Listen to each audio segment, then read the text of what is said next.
ازاي هتخلص كل المتراكم اللي عليك في 10 ايام بس.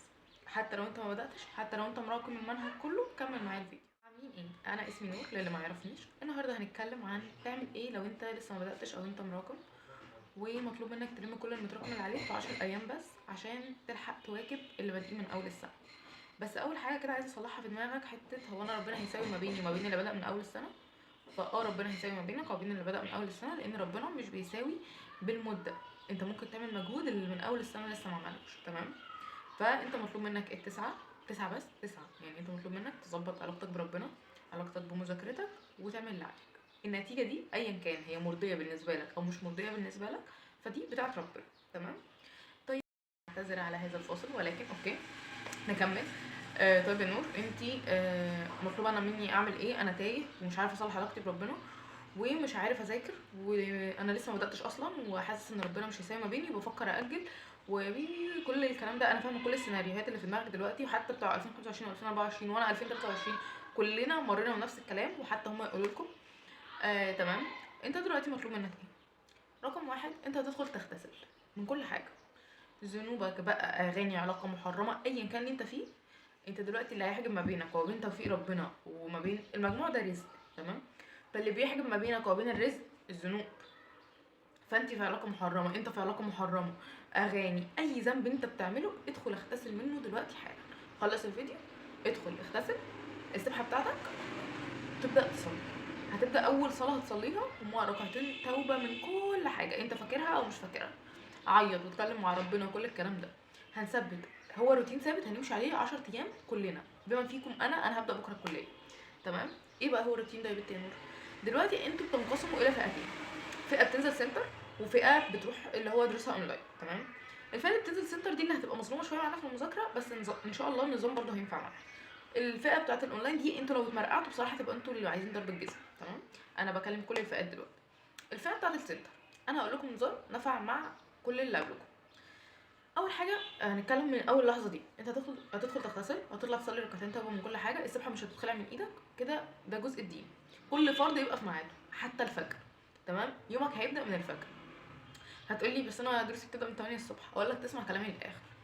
كلنا دلوقتي في شهر كويس قوي، شهر شعبان، وداخلين على رمضان خلاص، فاضل عليه ايام يعني. مطلوب بقى منك تعمل ايه؟ هنبدا نظبط لقيام الليل. ننام من بعد العشاء، هننام 6 ساعات، او يا عم هنقول ان انت حد بينام 12 ساعه فعايز تظبط نومك هتنام 8 ساعات، تمام؟ هنقسم يومك ل 8 8 8.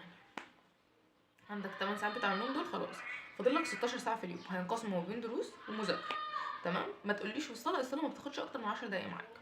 يومك هيبدا من مثلا الساعه 2 او 3، تمام؟ هتنام بعد العشاء، تصحى في الوقت ده، تصحى تصلي قيام الليل، تبدا بقى مذاكرتك لغايه اذان الفجر، تمام؟ هتقوم تتوضى وتصلي الفجر لو انت ولد تروح تصلي في المسجد، ولو انت بنت في البيت طبعا، تمام؟ هتخلص الصلاه ترجع تكمل مذاكره. نفترض ان انت اول درس ليك الساعه 6، خلاص البس واجهز للدرس، مفيش اي مشكله. لو انت سنتر، لو انت اونلاين انت هتفضل تذاكر عامه، هتفضل تذاكر. بلاش تذاكر على بعضه قد ما انت المفروض تذاكر فترات، ساعه ونص، 10 دقايق بريك، ساعه ونص، ربع ساعه بريك، ساعه ونص في ساعه ونص. ما تقولش انا هقعد اخلص المحاضره دي دلوقتي، هتهنج في النص وهتزهق، تمام؟ بس قبل ما نبدا في نظام المذاكره ده، انا نسيت اقول لكم على معلومه مهمه. انت في بدايه الطريق هتحس ان انت محبط، الشيطان هيدخل يقول لك انت فاكر ان ربنا هيساوي ما بينك وما بين اللي بدا من اول السنه؟ كل ده انت هتتغلب عليه بالذكر، الاذكار، السبحه على طول في ايديك، تمام؟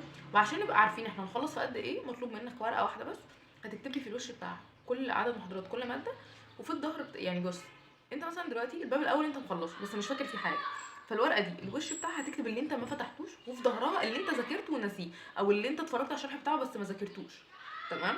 عشان الورقه دي هتنفعنا جدا.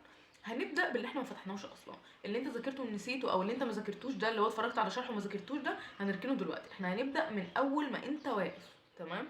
تتفرج على الشرح وتحل. انت في الاونلاين مش هينزل لك اكتر من حصتين محاضرتين في الاسبوع، وفي السنتر برضو يعني متهيألي ما بتنزلوش اكتر من محاضرتين في الاسبوع. فاحنا مش هنطلع من الاسبوع الا احنا مخلصين جزء كبير جدا من المتراكم، والجديد مش هيراجع. يعني انت لازم تخلص لي الجديد قبل ما الاسبوع يخلص. انا ليه بصور الفيديو ده دلوقتي؟ ليه هينزل الفيديو ده النهارده الجمعه؟ عشان بكره السبت، عشان احنا هنبدا التحدي من بكره. هنبدا على جروب الواتساب، هتلاقوا اللينك تحت، تمام؟ دلوقتي هنبدا هقول لك الروتين بتاع الطالب العادي سواء سنتر او اونلاين. انت المفروض هتصحى تصلي قيام الليل، هتقعد تذاكر لغايه الفجر. لو انت سنتر وراك دروس هتلبس وتروحها. لو انت اونلاين هتكمل مذاكره.